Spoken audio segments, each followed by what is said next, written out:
Yeah, g'day guys, it's your old mate Big J here, Jason Fletcher, Fight View 360 fans, and today we're speaking to one of Australia's actual middleweight champion, Issac Hardman. How you going today, Isaac? Thanks for joining us on the channel today, mate.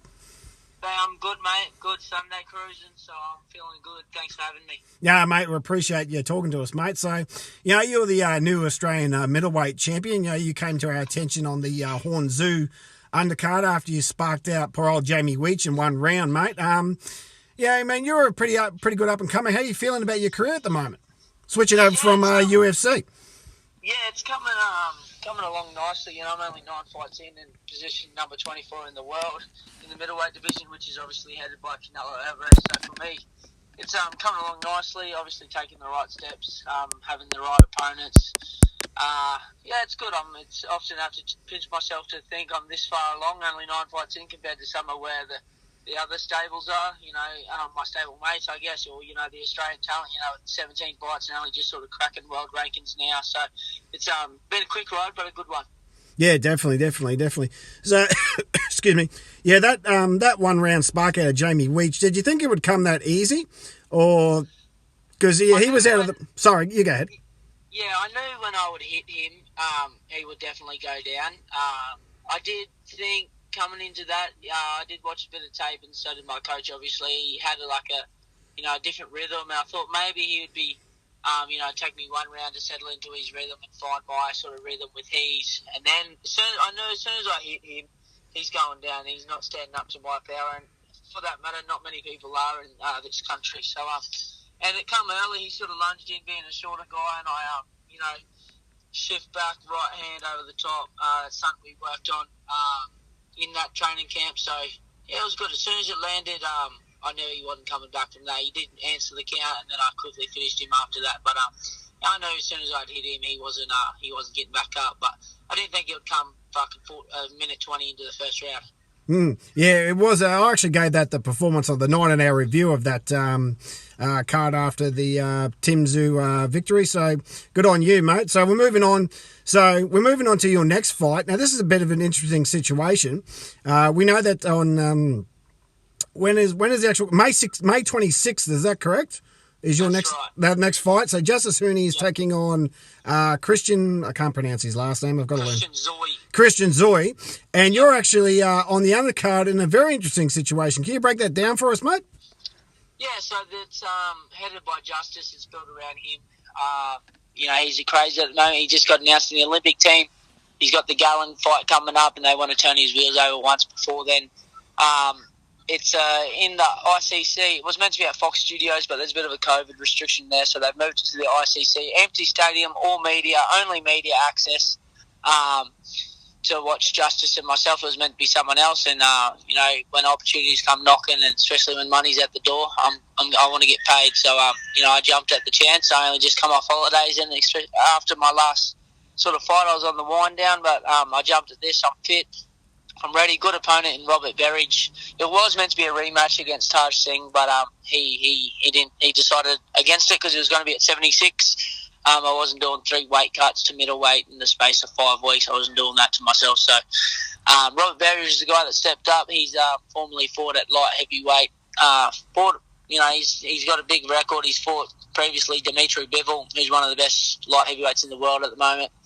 He's always been brought over to Australia for an upset, and he has caused a fair few of them in his time. So he's a tough old cookie. He's a southpaw, and I can't knock the guy. He hasn't fought since the end of 2018.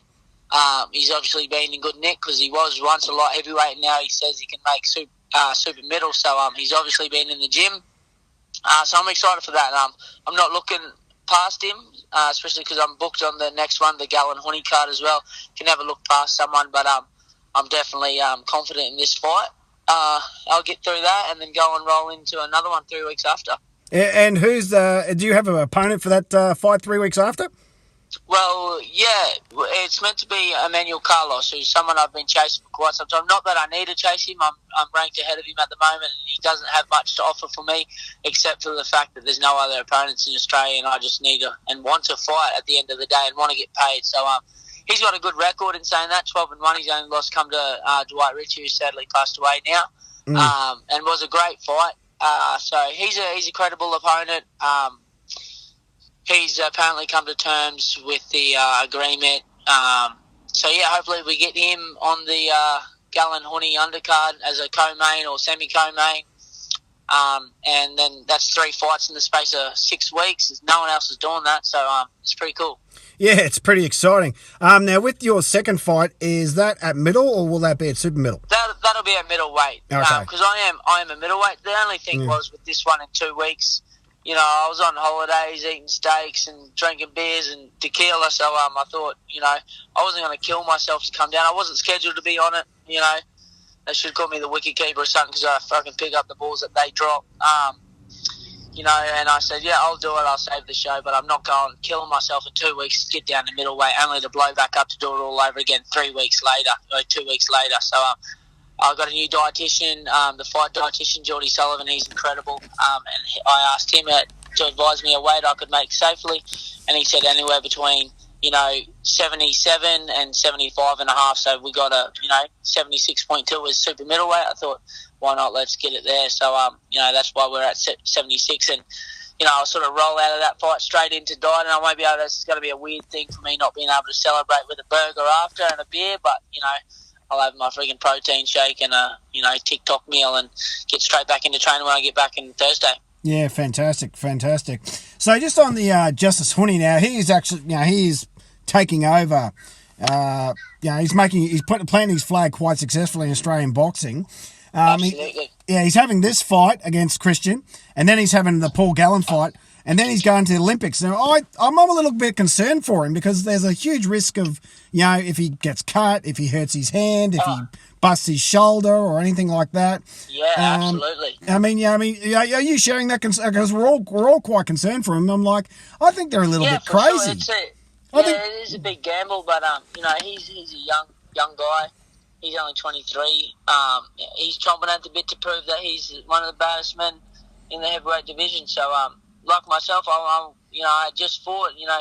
I'm scheduled to fight on that undercard as well. That's two or four Dean's main guys he's got on in his stable. Imagine if me and Justice went and got beaten in 2 weeks. His next card, Gallen Huni, sort of falls apart. I heard a rumour that Gallen tried all he could to get Christian Zoe Huni cancelled because, he's got a big payday riding on that fight as well. And plus the Olympics. Imagine if Zoe comes out and, bum rushes him and causes a headbutt and the cut, or Justice, throws a bad shot, busts his thumb or something. There goes, 18 years of hard work, 15 years of hard work of the Olympics. It is a big gamble, but fighters fight, and that's the difference between, I think Justice has that mentality, just like myself. He wants to get out there and rack up those points and one day be able to sit back and enjoy the fruits of our hard labour, and that's what it is right now. So this is the hard stuff, and we're more than willing to go out and put it all on the line. It's, it's not much for him to win this next fight. Christian Zoe, he's defending his Australian title, but he's got a lot more bigger fish to fry with Gallen and the Olympics. He could spoil the party in 2 weeks. And same with myself. I didn't have to take this fight against Robbie. He could come out, chin me in 2 weeks, and there goes my my climb to the top is halted very quickly. So, but at the end of the day, like I said, fighters fight, and that's what we do. That's exactly right, mate. But best of luck to the both of you. I think it's a huge risk for Justice. I don't want him to get hurt before that Olympic dream. Absolutely. Yeah, but good luck to him. I really hope that he comes through unscathed. I'm not worried. I think we all do. He's the best bet for a gold medal for Australia, I think. Yeah. And I think the last person to win a medal, someone told me, was Graham Cheney in the '88 Olympics. He got a bronze in Seoul. So we got a really good team. There's, to be fair, there's a lot of good talent in there. Puller, Kuso, there's Sky Nicholson. We've got a really good Australian boxing team, but Justice is definitely the favourite to get that gold medal. So best of luck to him. Yeah, hopefully, and if that does, that'll be massive. That'll just unreal. Yeah, that'll be massive, which is, it's going to be fantastic for him. So let's talk about more current events. So the biggest one at the moment is Tszyu versus Mick Zerafa. It's been brewing for the last 2 years, I suppose. Yeah. Ever since Mick took out Jeff Horn back in 2018. Yep. So what's your thoughts on that? I mean, I'm excited for it. I think Yeah, the timing. It would have been nice if one of them had a world title around their waist or something like that. Yeah, for sure, to bring one of those to Australia. But I think it's the only fight left to have for Tim here in Australia before he jets off and brings a big world title here to our shores. It's definitely a great fight stylistically, I think. But I've done countless rounds with Tszyu, and he is a phenomenal talent. And me being a middleweight, him being a super welter, he's strong there. Going off Mick's last fight, before that it was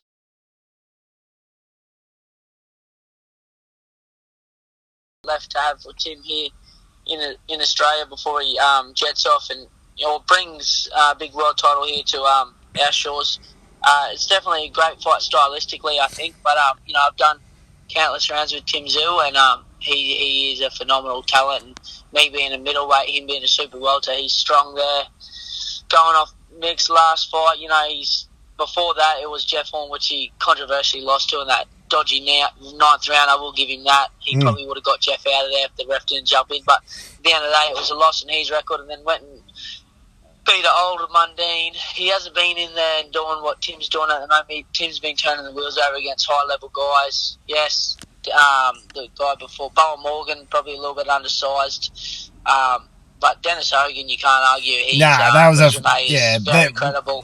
Speaks for itself. Dismantled him, unreal. Yeah, so I think Tim gets up on that fight for sure. But it is very exciting. He's got the whole of Australia talking, and that super welterweight division is really something else at the moment. There's a lot of fun fights there, and even I think my opinion is Tim gets over him, and then I think for Michael Zerafa to bounce back, I'll be, he's number one at middleweight. He has campaigned at middleweight. I'll be putting my hand up if he wants to stay relevant, if he wants to get in there with me. Or there's, potentially Jeff Horn could even come back. I have a funny feeling that if Michael Zerafa was to lose, Jeff Horn will put his hand up and get that trilogy fight done. So that's exciting as well. Yeah, that would be exciting. But for all accounts, from what I thought, Jeff was happy to just live the quiet life. But things may change. Yeah. I think you never know. There was someone saying, they asked Jeff about a fight overseas. The connection over there, and he said, if the money was right, the boxers. Look at Mundine, for instance. He's 46 or something like that. So, and he had to scratch that itch. Jeff's only, 33 or something like that. So, yeah, that's I'm true. Sure yeah, his hands will be itchy, and it's hard.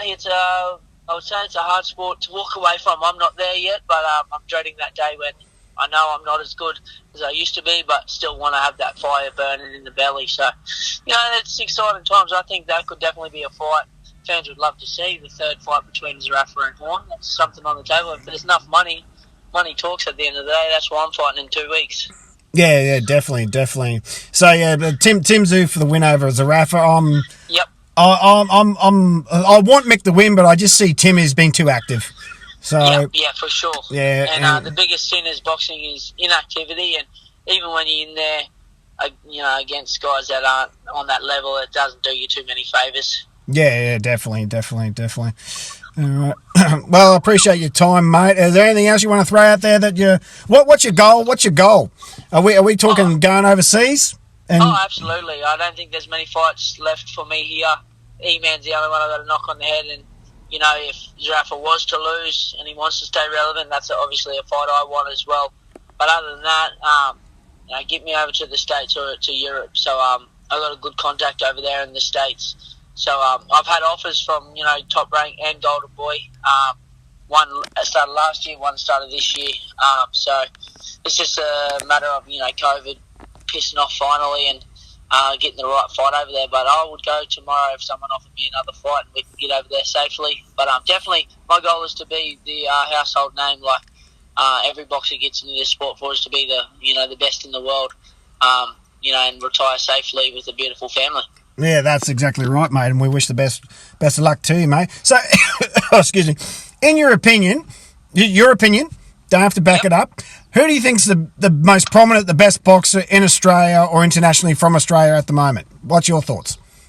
My thoughts right now, man, there's so many. Leon Paro is incredible. No one, he's not on mainstream Oh, he's on our radar. I've got him. I'm chasing him. People forget of it, like, the general public, because of Tszyu and the Fox fell. Mm.